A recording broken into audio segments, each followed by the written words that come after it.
Are you doing well tonight there? Busy night? Busy night, but always here for you in the committee. Wow. Didn't you do a bunch of our URMD meetings too? I helped a little bit, but that was Michael Niemeyer of the IT department. Gotcha.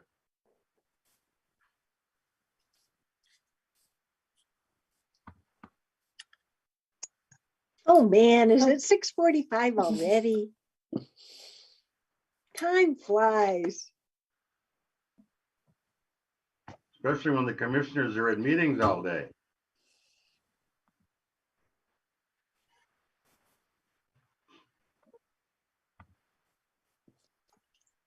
Been a busy one. Clerk Moss, it looks like we have, do we have everyone? Are we ready to go, Clerk Moss? I'm just off camera, Rachel, but I'm here. Thank you very much. Well, we just want to welcome the Budget Committee for Urban Road Maintenance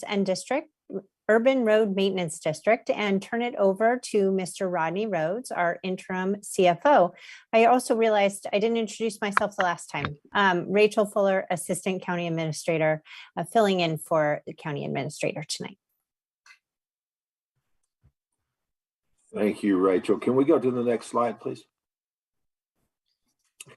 So at this time, we'd like to take just a few minutes, if we could, for the public that's watching to introduce the committee members. We will start with our Board of Commissioners. Chair Harrington, if you could start us off, please. Thank you. Good evening, everyone. Good to see you again. I'm Catherine Harrington. I'm the elected at-large chair of the Washington County Board of Commissioners. This is my 4th budget year, and it's good to see you all tonight. Thank you. Thank you. Commissioner Fye.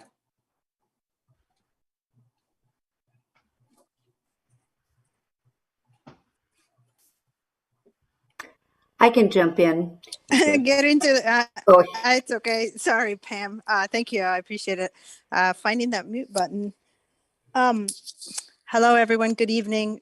Sorry, I'm off camera. My name is Nafisa Fye, and I'm a commissioner for District 1, Aloha, Beaverton, Cooper Mountain, and Reedville areas. And this is my 2nd budget season or year with Washington County, and I'm excited to be here tonight and look forward to this discussion.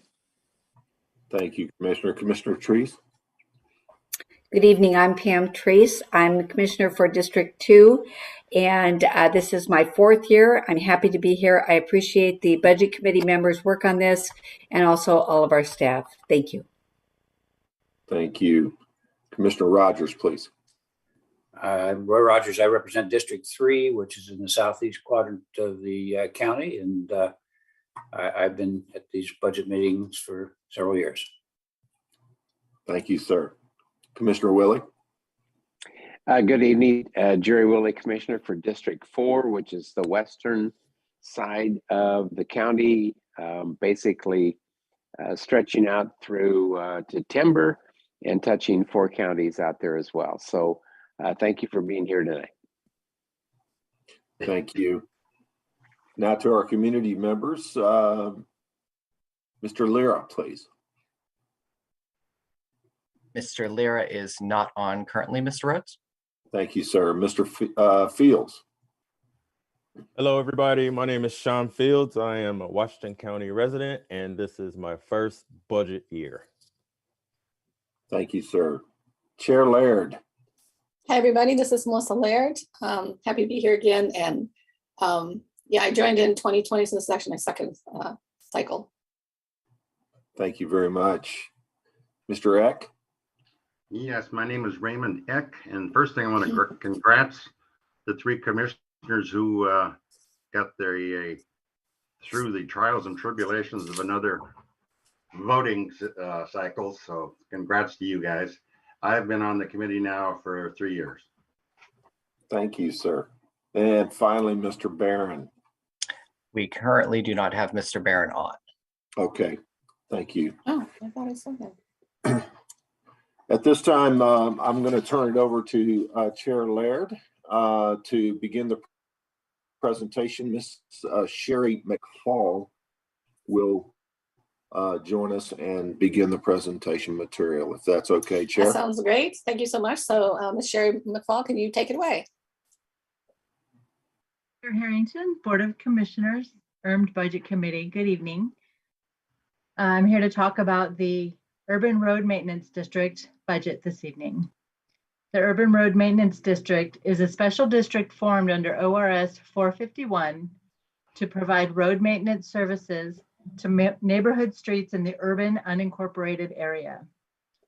If incorporated, the URMD would be Oregon's second largest city, second only to Portland, and larger than Hillsborough or Beaverton. URMD provides road maintenance services for 458 linear miles of urban neighborhood streets that are outside of the cities. URMD also constructs projects to calm traffic and increase pedestrian and biking safety. Next slide, please. We provide 4 services within the URMD: road maintenance, service requests, neighborhood streets program, and pedestrian and biking improvements. Road maintenance is the core mission of the district and the reason why it was formed. In addition, the community engages URMD to provide the other 3 services. With service requests, community members contact us to seek resolution to specific issues within the right-of-way, such as pothole repairs and blocked or damaged road signs. With NSP, Neighborhood Streets Program, community members request measures to be installed on their neighborhood streets for traffic calming purposes. With pedestrian and biking improvements, community members request specific projects to enhance their ability to walk or ride on URMD roads. This program has become the flagship service provided within the district. Next slide, please. Road surface maintenance is URMD's primary responsibility. These photos show examples of pavement distress and pavement impacts. I'm happy to report that none of these photos are of URMD roads. These are simply examples of what can happen to pavements and what we aim to avoid happening to any roads within the URMD. The 2 major impacts experienced on our URMD roads are utility cuts and weathering. Both are inevitable, but our policies and practices minimize their adverse effect on the pavement performance. Next slide, please. Road assets within the URMD, including pavement condition, receive active management and attention from operations and maintenance staff. We do that by using computer software modeling, currently with Street Saver software, and also by supplementing the modeling with visual inspections done by professional consultants. Our current consultants is CAPS, Capital Asset and Pavement Services, and they do a tremendous job. 25% of the roadway system is inspected annually, which results in the entire system being inspected every 4 years. We are currently preparing to transition to new asset management software called CityWorks. Configuration and testing are ongoing for both operations and maintenance and for traffic engineering. Information transfer, additional testing, training, and an estimated implementation date at the end of 2022 are anticipated. Next slide, please.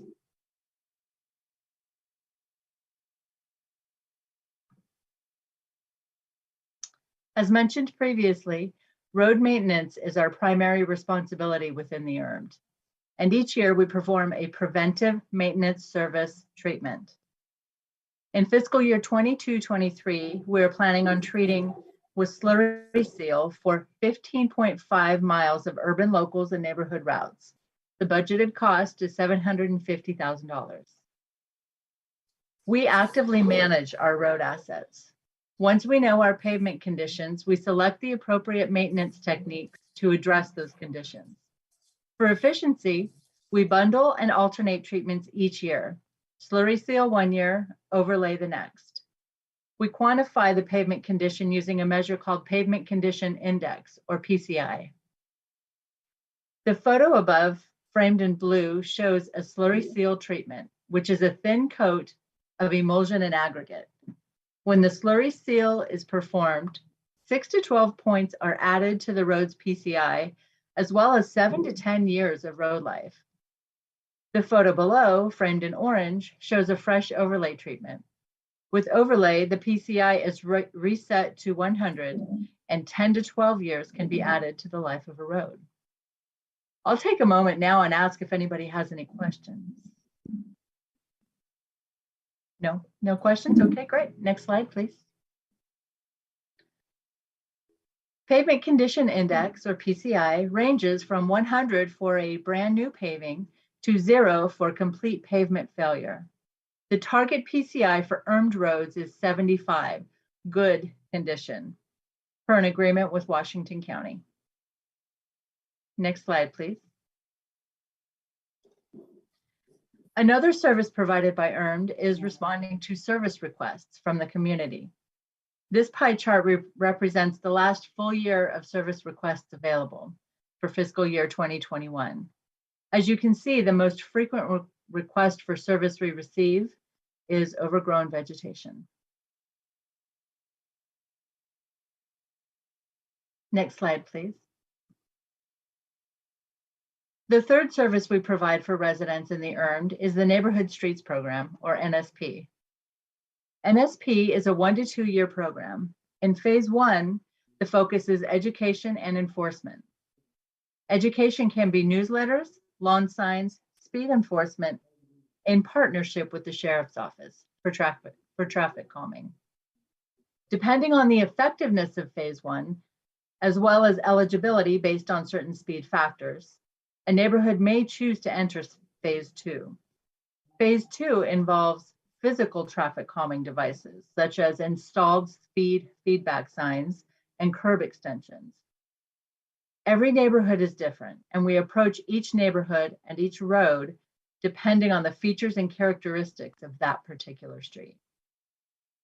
NSP is a relatively modest program, budgeted at $200,000, with a high return of community engagement and a high return of community appreciation.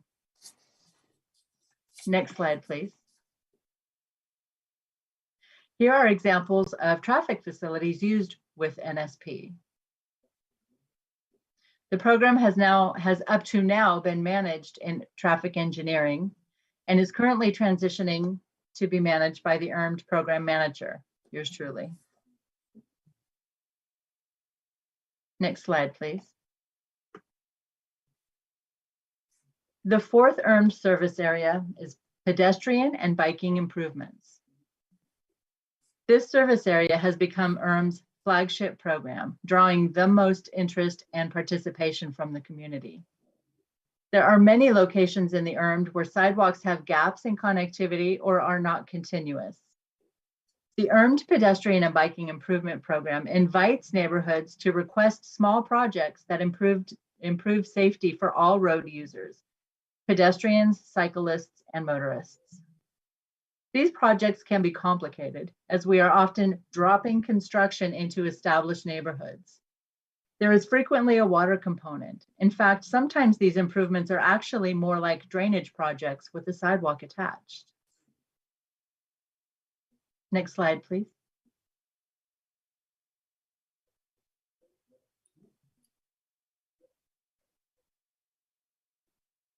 Pedestrian and biking improvements begin as recommendations from community members via email, phone, and online form.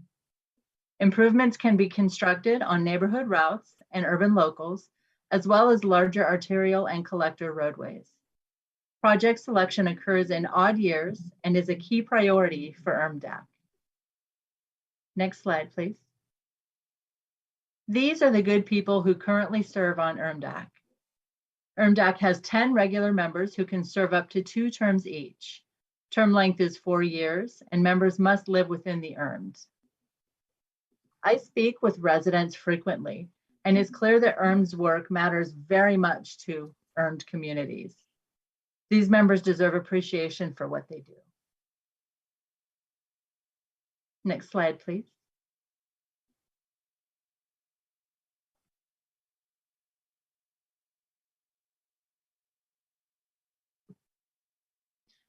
Once URMDAC chooses the projects and the Board of County Commissioners approves them, they are handed off to our Capital Project Services Division, or CPS.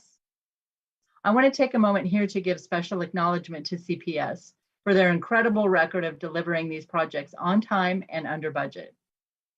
As I mentioned earlier, these are often like drainage projects with the pedestrian and biking element. We're shoehorning them into existing neighborhoods, which is complex and requires a lot of finesse. Next slide, please.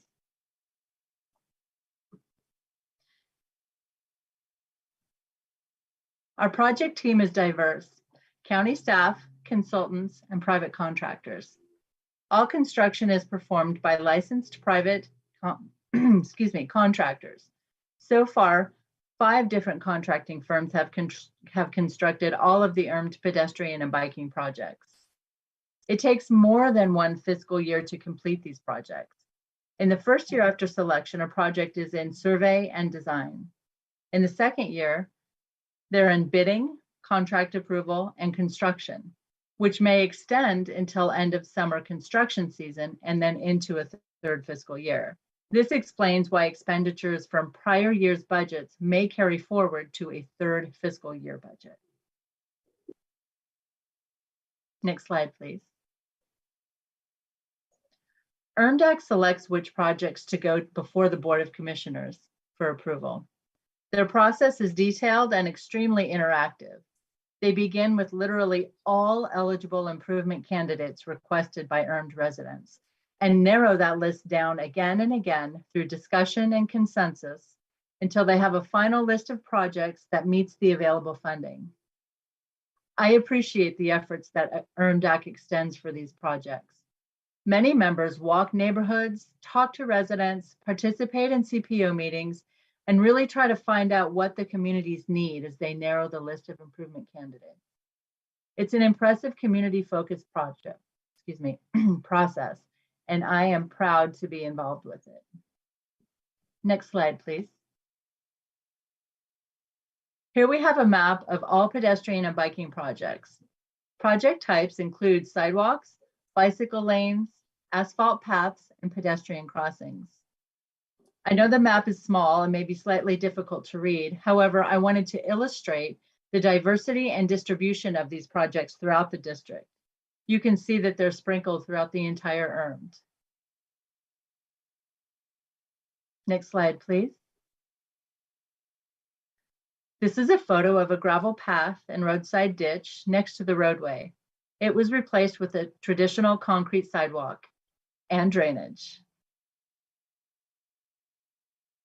Next slide, please. This is a good example of a project with a primary focus on drainage with the sidewalk and bike lane included. It's really much more than that though, and an excellent example of why these projects matter so much to our communities. Imagine walking or biking along the street with that bus rushing by you. These projects provide safety and peace of mind for pedestrians, cyclists, and for drivers. Next slide, please. Here's a sidewalk and a place to wait for those taking the bus on Taylor's Ferry Road. Next slide. Here's a project with drainage, ADA ramp, and sidewalk along Ecole Avenue. Next slide, please. Now that we've described what the URMD is and what services are provided, let's talk about the finances for accomplishing our mission. For the record, I want to point out and apologize for a small typo on this chart. Gain share and related support should be at 0.31%, and the charges for service at the bottom should be rolled into the gain share and related support category.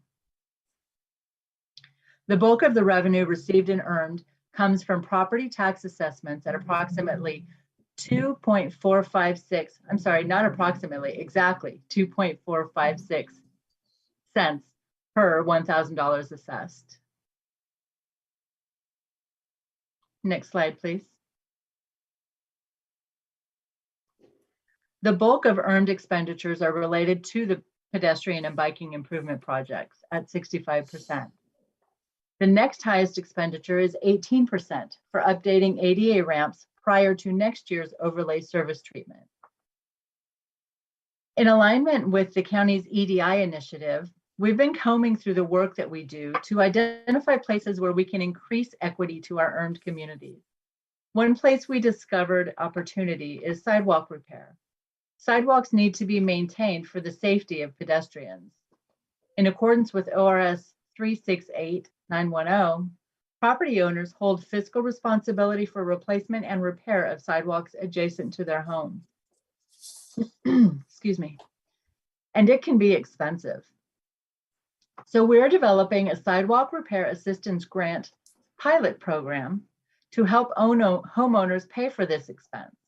We've set aside $150,000 for the program and are currently diving into the details and developing parameters. This wraps up the URMD budget presentation. Any questions? Yeah, thanks a lot, Ms. McFall. And open it up to questions. Any questions from the budget committee? Not seeing any questions, Chair Laird. Okay, so I have a few. So Sherry, thanks so much for a great presentation. And I just wanted to mention, as the chair of the URMDEC and the past chair Eck is here as well, that it's really wonderful that the land and Use Transportation Division has entrusted to the advisory committee the selection of the pedestrian and biking improvement projects. It really makes our committee really focused. It gives us a real meaty thing to focus on, something that we know is going to take a lot of hard work, but will be actually appreciated and an integral part of the land loot organization, right? Land use and technology organization. So it's been an excellent committee. I've been on several of them, and I think this one is one of the most rewarding ones, because we truly have a very important charter and a deliverable to hand out every 2 years. And so I thank the organization for entrusting that to the advisory committee and the hard work they do to make sure that we all work together and to have very successful outcomes. So thank you so much for that. I just had a few questions on this, and if anybody else jump in if you have other questions as well. On the revenue, I noticed that the gain share and related support was very small compared to the last budget. And I was wondering if there was any particular reason for that. Is there a concern about gain share revenue and continuing to receive that for the projects? It's my understanding that gain share, there was initial investment, gain share investment, and that is, and each year that gets smaller, and it won't continue forever. So I anticipate in coming years that there will be even less and less, and earned funds will make up the entirety of the revenue. So there is a kind of a concern maybe in the future of making sure, will that mean that we'll try to find other resources for that revenue, or we'll be doing less projects because of that? That's a very good question, Chair Laird, and one that I think I should research. Actually, let me ask Director Roberts. Thank you. That's an excellent question, Ms. Laird. And so as over time, as we may see a diminishing amount of gain share revenue, or if that revenue source goes away, then we'll essentially be funding less projects. This has been a great source of additional revenue, and we're trying to take full advantage of it while we have it, but it may not be there forever. Thanks, Mr. Robert. On the expenditure side, I had a couple questions as well. And again, it comes to the funding. So you answered part of it. So with the bike and pedestrian funding, we get some from gain share. Again, and then also from partnerships like with Tualatin Hills Park and Recreation District. So it sounds like going forward, we're not going to be able to count on the gain share revenue. And how about the park and rec? I'm just, it sounds like maybe we're getting less and less partnerships for doing these projects, which means we're going to have to do less because there's just less people helping us perform this great service. The investment with the park and recs with Tualatin Hills Park and Recs, that depends on the location of the project.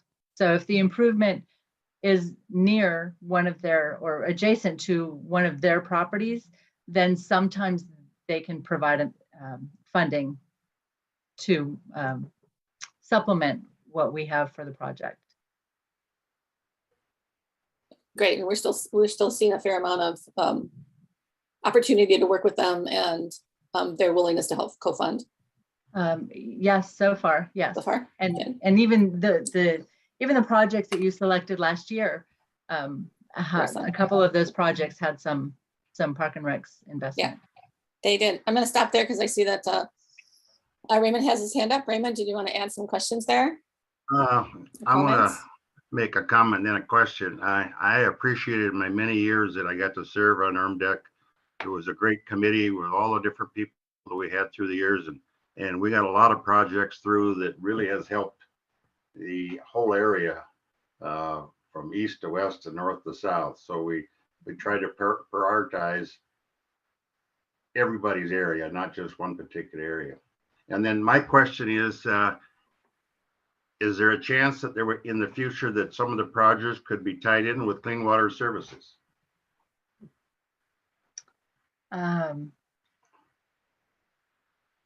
That's a very good question. And perhaps Stephen Roberts would have more information about that. I could speak to that. So I'm Todd Watkins, the division manager for the operations division, and we do actively work with Clean Water Services. We have had numerous joint ventures with them. So when there is a project that supports their mission as well as our mission, then we do leverage each other's resources. So that happens on I'll say a regular basis. We're working with them, all the time in a variety of manners. So yes, we do try to find ways to both take advantage of what we have to offer. Great, thanks. Thanks, Raymond. I have just a few more questions. And again, if anybody else just pop up with the hand raised if you want to jump in. This one has to do with the ADA ramps for overlay. That's the other project that is increasing in expenditure this coming budget cycle, and one that's very important. I see a lot of the ADA ramps around the area, and I know that they're very well appreciated. Is there any special funding or federal funding that is helping us with this expenditure? Maybe that's to you, Todd. I'll ask you to address that. Nothing is being specifically earmarked from any of the federal funding. The overlay program is driving a lot of those ramps. And so the overlay work is the trigger for that activity. And so because it's related to the overlay work, the URM funds are taking the bulk of that expenditure. Great, thanks. And talking about that overlay work and the fact that we're doing slurry seal this year, how's the price of oil impacting us? And I know that you had an escalation clause to protect us from the rising oil prices. Does that seem to be working okay, or do you think we're going to be in good shape? The escalation clause is actually there to protect both the contractor and the client. So there's a formula that's used based on oil prices that are indexed with ODOT. And so it protects the contractors so that they don't get into a situation where they bid something and then prices go beyond where their profit margins then become so small that they're jeopardizing their business. It also protects us so that we're not overpaying beyond market value. So yeah, we do have escalation clauses. Obviously, gas prices are the apparent indicator that things are on the rise. We actually did get very good bids this year, and so we're hopeful that things can be steady and flatten out. But at least starting off the construction season, we are in a good position. Good. Glad to hear. And I just had one last question. As you can tell, I'm pretty invested in this. I love this group. So the last one is on the general maintenance and service request. I noticed that the expenditure for this year is about half of what it was from last budget cycle. I was just curious as to why it seems like general maintenance and service requests would be pretty much constant year to year, and actually more people are on the road. More people are hoping at least to do some more traveling this year. I was just surprised to see that it was as low as it was. Was there any particular reason for that? Not in particular. The part of what we're trying to do, and I think as Sherry mentioned, we are looking at this pilot program for the sidewalk grant program. We do have some drainage projects that we're working on that the money will go towards. So there's nothing inherently different that we're planning for. I'd have to go back and look at last year's line item to see if there was something in that. I don't recall, Melissa, what that was, but there's nothing in particular that's planned to be different. Okay, and the sidewalk repair pilot program, is that in the general maintenance and service request bucket? Yes. Okay.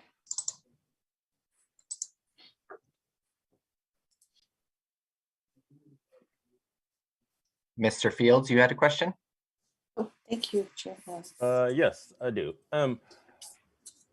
This is just a general question directed at the professionals here, the road professionals.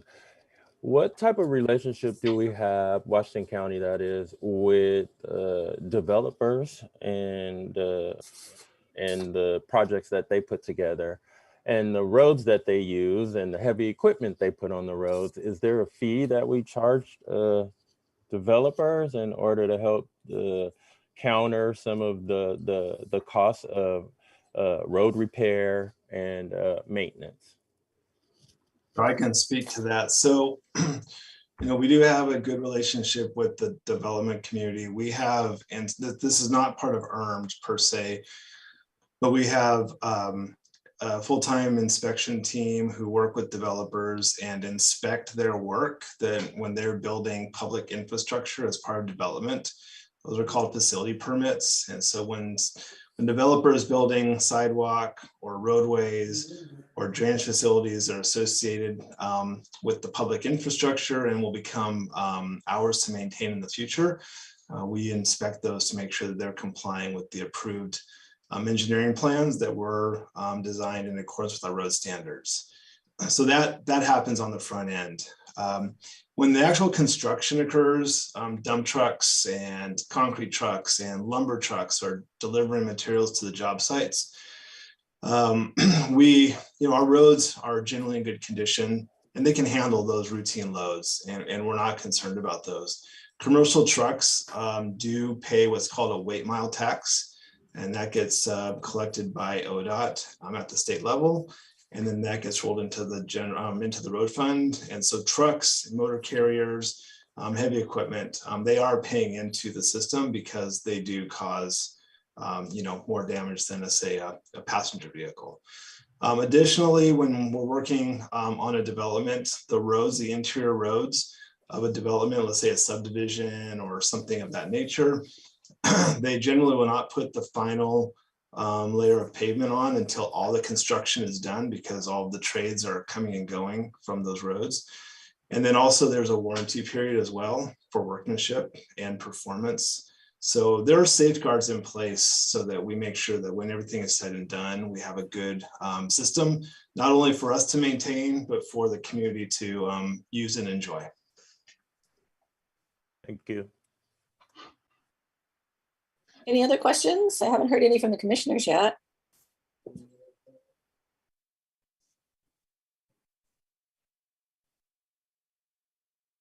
I'm good. Thank you. That's good. All right. So it looks like we have no other questions. Clerk Moss. Yes, thank you, Yes. Chair Laird. We'll go to the next slide. Now is the time for public comment, which is this will be limited to 2 minutes per person and 5 minutes per community planning organizations. Does any member of the public wish to provide comment for up to 2 minutes to the URMD committee on this proposed budget? Give you just a moment to raise your hand. Or it could be on any comment, correct? Any comment related to this particular budget presentation? For your, I'm not seeing any hands, Chair Laird. Okay, yeah, so I had another public comment that I wanted to make, but it's general to the overall budget. So if this is not the appropriate time for it, what would be the appropriate time to provide that input? Well, you as chair of the committee can ask any question you may like. Okay, but it's totally different from the URMD budget. That is okay because it's a combined budget, so you're good. Okay, all right. So I do have one comment that I'd like to make, and it has to do with looking overall at the organization, the Washington County organization, and it seems like we have the administrative costs have increased quite a bit over the last several years. The commissioners have gone from a part-time position to full-time, which is likely has doubled your salaries. And there's a new administrative level that's been added with 4 assistant county administrators who have a posted salary range of $160,000 to $204,000, plus the filling out of the Office of Equity. Now, while these positions are very important, and I believe they are, they added quite a bit of cost to the overhead, administrative overhead of our county. And given that, I have 2 requests that I'd like the Budget Committee to consider and the commissioners to consider. The first one is a pay analysis to look at the staff versus line positions and how do the salaries of these newly created positions compare with positions that are in the functional areas, such as deputies, legal specialists, health specialists, engineers, et cetera. And my second request is, if you considered any other options to reduce some of this personal cost. And I'm just thinking back at Intel and Chair Harrington, I'm not sure, when your tenure was at Intel, but when I was there, Intel in the 80s, Intel was very proud of the fact that they had no layoffs, but we're facing very stiff challenges in a very rapidly changing high-tech industry. And because of that, they were really looking at innovative different solutions to solve their problem. And one of the solutions that they came up with, and I think they called it the 95% solution. And this was a pay cut for everybody. We all took a 5% pay cut.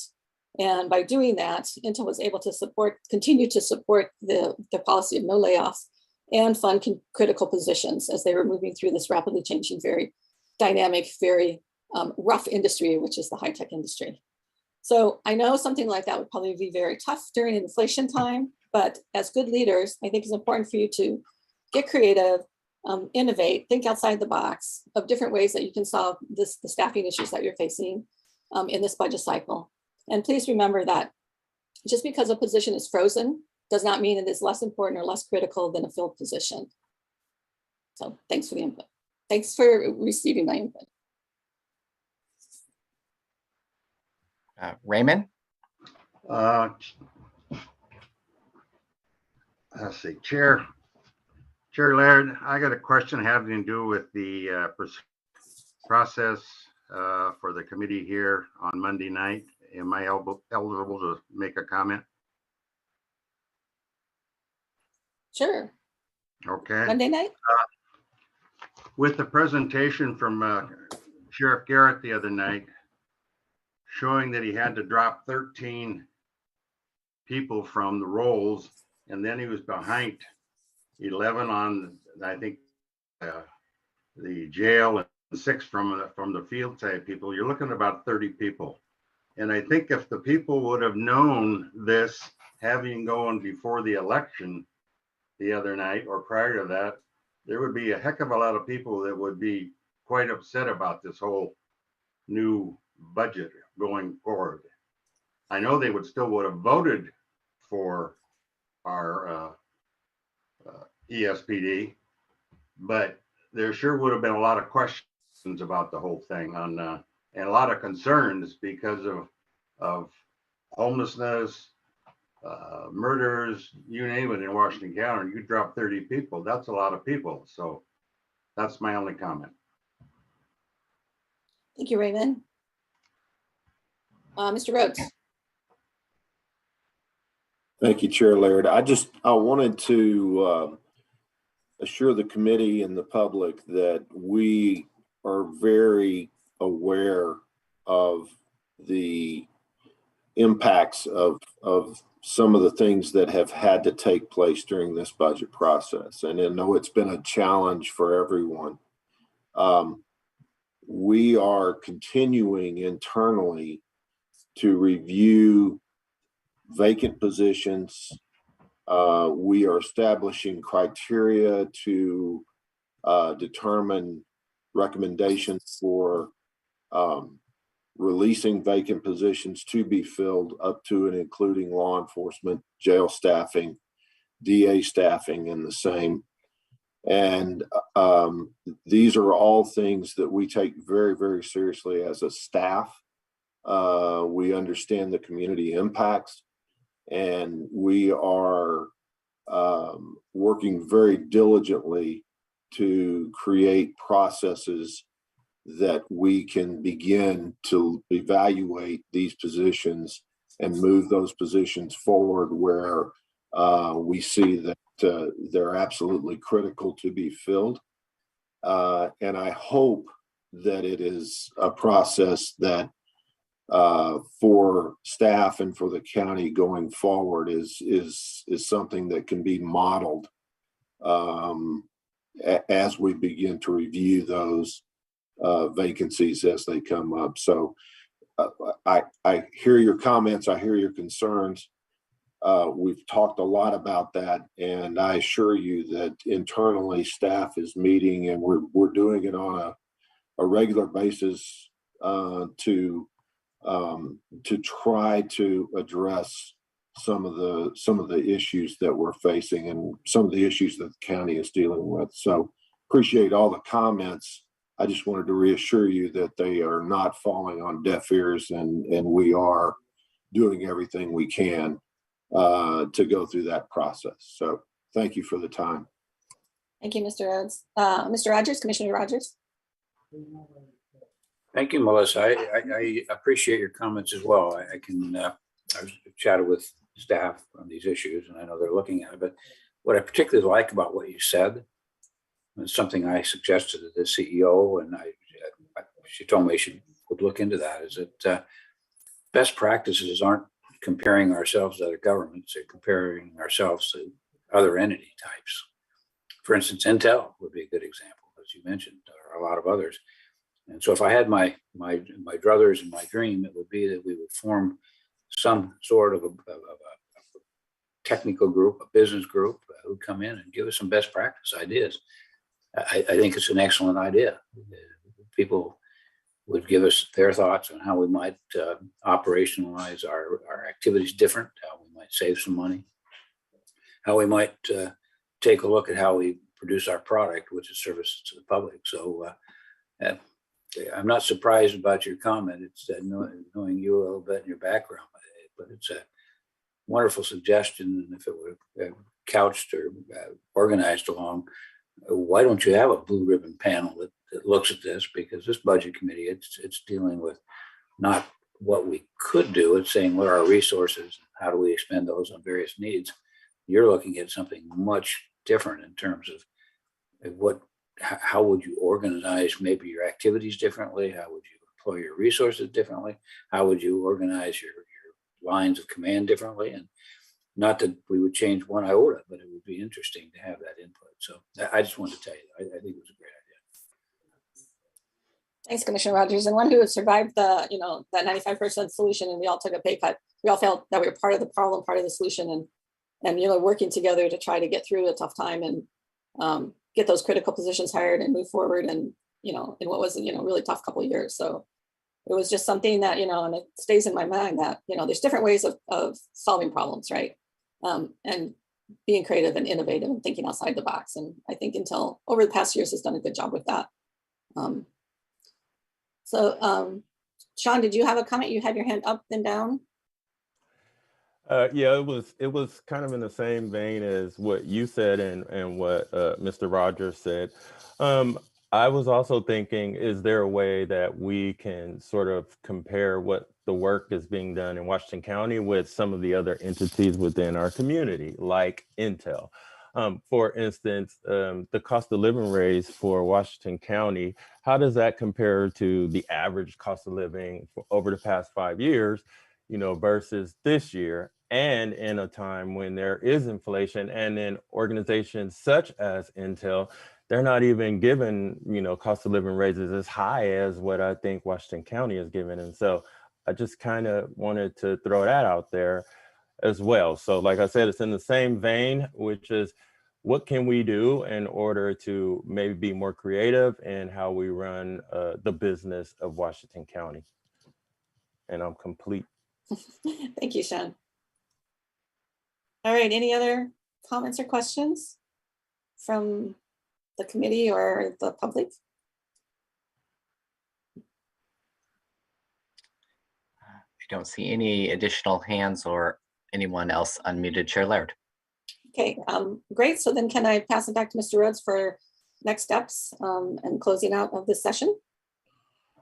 Thank you, Chair Laird. I greatly appreciate it. And this concludes the budget committee presentations that we have had. And again, I want to say thank you to all of the participants and the members of the committee efforts that we've gone through. We've tried to expand the meetings to provide more time for input throughout the process, and I hope it's been helpful for everyone.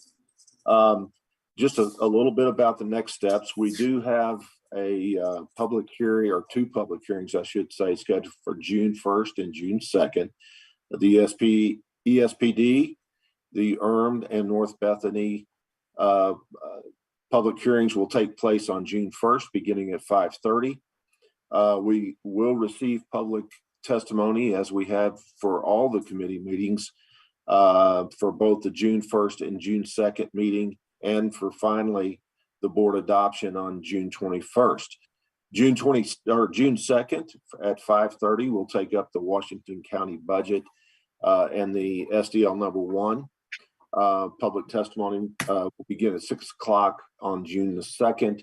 And we will ask the budget committees to consider approving the proposed budgets to forward on to the Board of County Commissioners for final adoption on the 21st at their regular board meeting, where again, we will take public testimony in advance of the adoption.